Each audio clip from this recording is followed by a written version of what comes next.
Mga katrops, welcome back ulit sa aking channel, Sports React PH. At ngayon nga ay pag-uusapan natin ang balitang nagkasundo na nga po sa wakas na Steve Kerr at Jonathan Kuminga. Pag-uusapan na rin nga natin dito sa ating panibagong video, ang official na pinakabagong player na kinuha na ng Los Angeles Lakers.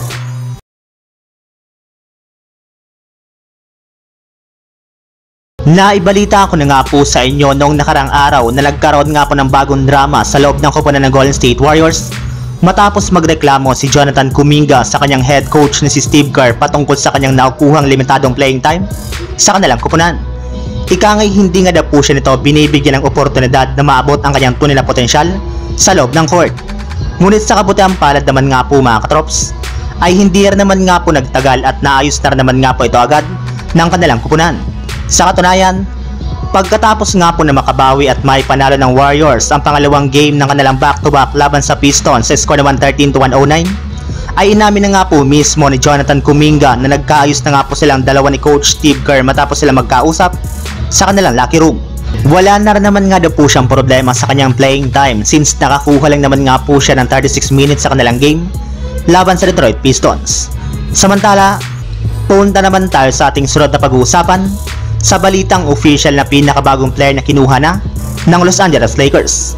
Matapos nga po ang sunod-sunod na pagkatalo ng Los Angeles Lakers ng mga nagdaang araw ay sa wakas, sa unang pagkakataon nga po ngayong season ay gumawa na naman nga po sila ng bagong move sa kanilang lineup. At ito ay sa pamamagitan nga po ng pagkuha at pagpapirma nga po nila ng two-way contract kay Dylan Windler na nagkaroon pa lang ng halimaw na laro noong nakarang araw matapos nga po siyang makapagtala ng 23 points at 33 rebounds sa isang G-League game. Para nga po sa inyong kalaman mga katrops, si Dylan Windler nga po isang 6'7" na guard na una nga po na-draft sa NBA taong 2019 ng Cleveland Cavaliers. Ngunit dahil hindi nga po maganda ang pinakita nitong laro dahil sa kanyang limitadong minuto, ay two-way contract lamang nga po ang naibibigay sa kanya ng mga koponan.